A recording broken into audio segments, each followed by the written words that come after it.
I spent the last couple of weeks with a cold. It's about 99% better now. And it's interesting that when we don't have money, we think the important thing is getting some money. Then maybe we get some money, you think the important thing is having a relationship. And we got the money in the relationship, and we think maybe having some fulfilling work is going to be important. Then an illness comes along, it's like, all that's out the window. What I want to do is actually feel better, be better. Perspectives and labels.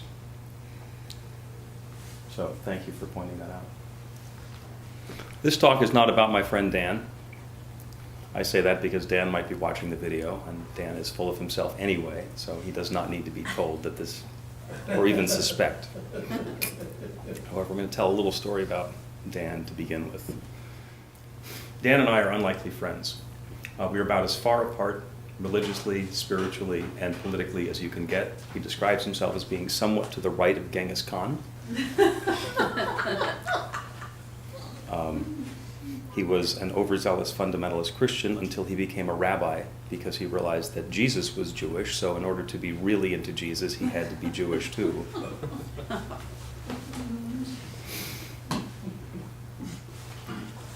So maybe 10 or 15 years ago, I was visiting him, living in Vero Beach, Florida, and went to church with him. And he took me to his fundamentalist church, where I didn't agree at all with the premise. I thought the intentions and the things that they were saying we could do with our lives were fabulously powerful, and I disagreed with almost all of the conclusions about why. But as I was sitting there, I was noticing this church is called the Church of God. And I thought, what other kind is there? And if there were, why would you go? I mean, isn't that kind of the idea? That's not what they meant. They meant the Church of God according to our specific beliefs, and you have to get on board with our dogma, etc., etc. So is the New Thought Philadelphia spiritual community a Church of God? Well, we avoid the word church because some people think it has cooties. Some people don't like the word God, same reason. So we sometimes avoid those. But Emma Curtis Hopkins said, "My good is my God, and my God is my good." And what she meant was, since this is a universe of oneness, and it's all God, and it's all good, everything that exists everywhere, everyone, every moment, every situation, everything, is that divine presence, that infinite energy, that limitless intelligence shared in a different way. It's all good. And since we're part of it, and since we're clever, thinking, intentional, rational, hopefully, people, we can choose which aspect of that good is ours. So if it's all there and it's all available, I get to choose my good. My good is my God. And that's what she was talking about. And then, of course, we're right back to labels. Because who am I to decide what's good? There are some things that I might think are good that other people will not think that are good. What makes it good? Well, I said it's good. Is that enough? I'm going to start with a premise that if it's positive and life-affirming, doesn't hurt any other people, it is eligible to be labeled as good. If we have an idea that in order for me to get ahead, for my life to be okay, somebody else needs to give something up or suffer, it doesn't fit into the category. So as long as it's positive and life-affirming, it has the possibility of being good. So there's a story, and it's an ancient story. I think it comes from China. Farmer goes to visit his neighbor, the farmer down the road. Just kind of check in, see what the gossip is, see what's going on, because that's what there is to do. Says to his neighbor, "So, what's going on?" And the guy says, "Well, in the storm, the tree fell and broke the corral, and my stallion escaped." And the guy says, "Oh, that's such bad news." His neighbor says, "Good news, bad news, who can tell?" And what he was noticing was that the label that we put on it of whether it's good news or bad news is our own judgment, it's our own evaluation. So his visitor had thought, "Oh, stallion escaped, bad. Corral is broken, bad." And he was more aware that there's a much larger cycle of life going on. So he said, "Good news, bad news, who can tell?" And when we can get ourselves into that position where we're not deciding whether it's good or whether it's bad right when it happens, and say, "This happened, maybe this is how I feel about it, maybe this is what I think about it, and maybe there's an opportunity for something good to happen in here that I'm not currently aware of," that opens up some other possibilities. Or maybe not. We sometimes talk about how things sucketh. It's the spiritual way of saying that. And sometimes they do. Sometimes there's a reversal. Sometimes something goes along the way that we think it's going to, and then suddenly it turns left. I'm doing okay, everything is fine, and then suddenly I get sick. I would be perfectly willing to label that as bad. Except it turns out that the company that I'm working for has an unlimited paid time off policy, which is awesome. And the really cool thing about that is that the company tends to attract people with an amazingly strong work ethic. So even though we don't have to go to work, we do. And even though there's not necessarily somebody watching us, we get the job done. So I like to be supportive of the rest of the people on my team. And what I did is I went into work and I wasn't feeling well, and I told the team I'm going to go home because I didn't have anything on the calendar. This was a week ago, Tuesday afternoon. So I went home and I took a nap. And I wasn't feeling that great on Wednesday, but there were a couple of calls that I was scheduled for, so I managed to rally and do the calls and take care of the work. So I was able to work partially while being completely supported by the situation. Would I have chosen that? No. It was pretty miserable. But what happened all the way through the process is I found that I was supported in taking care of myself and in getting back into that place of balance and health, which is my birthright. So I wouldn't have labeled it good, but there's a new awareness of good that has come about because of this. So a lot of it did sucketh, but there's a glimmer of good that was in there as well. So a couple of days later, the farmer's neighbor comes back and visits again. Says, "Hey, what's going on?" Because he's remembering the sad story about the stallion escaping. And his neighbor says, "Oh, well, interestingly, the stallion came back with 3 wild mares." The neighbor says, "Wow, that's great news." And the farmer says, "Good news, bad news, who can tell?" Because he knew, once again, that there was a big picture going on. And there's always the invitation. If we want to label something as good, okay, now I'm a success, now I've got everything handled, now it's all taken care of, maybe we want to step back and get a little bit more perspective. Because it's a universe of good. We are living in the church of good. And all of the things that are happening to us can be interpreted or labeled as good, even if they don't appear so at the time.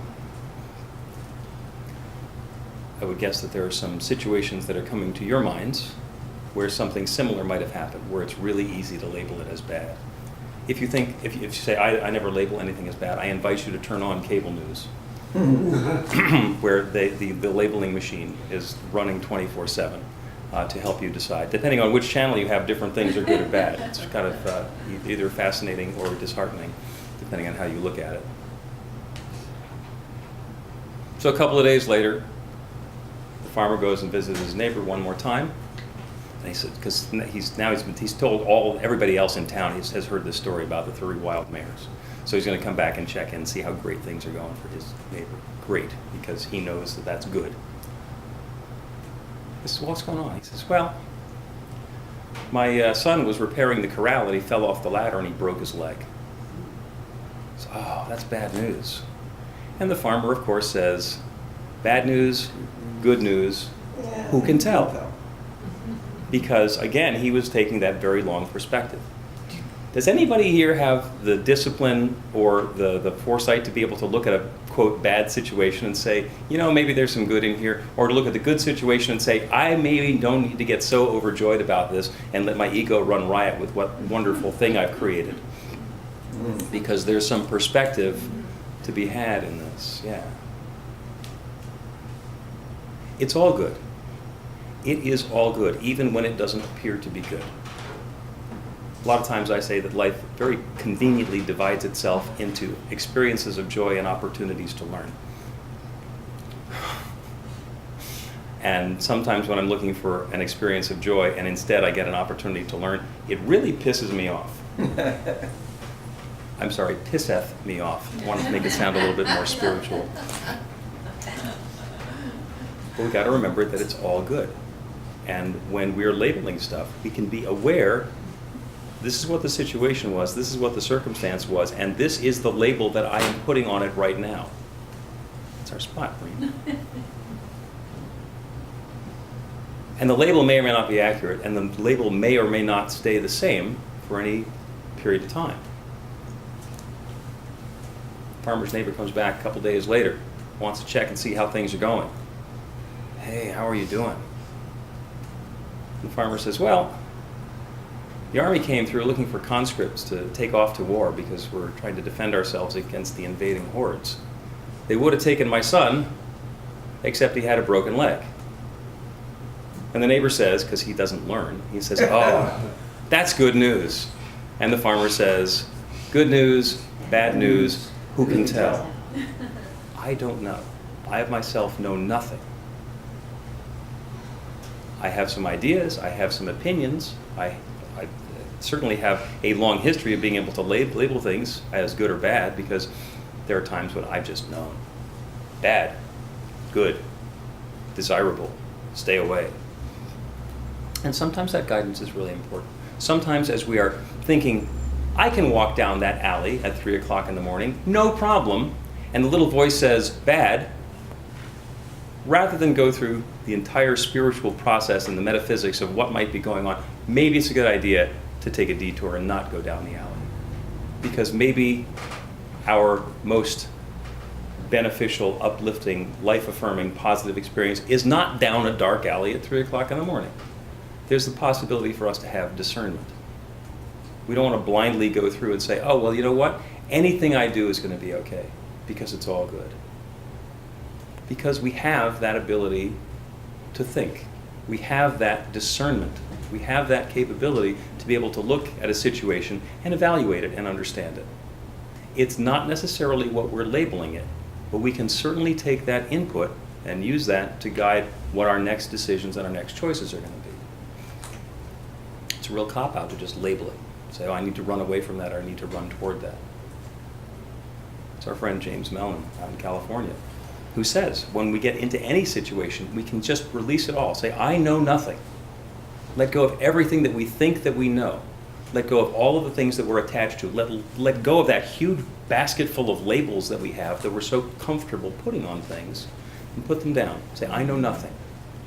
And then that allows us to open ourselves up, because once I've surrendered the thought that I already know, I can open myself up and say, now, what can I know? And allow the guidance to show up. Because God knows.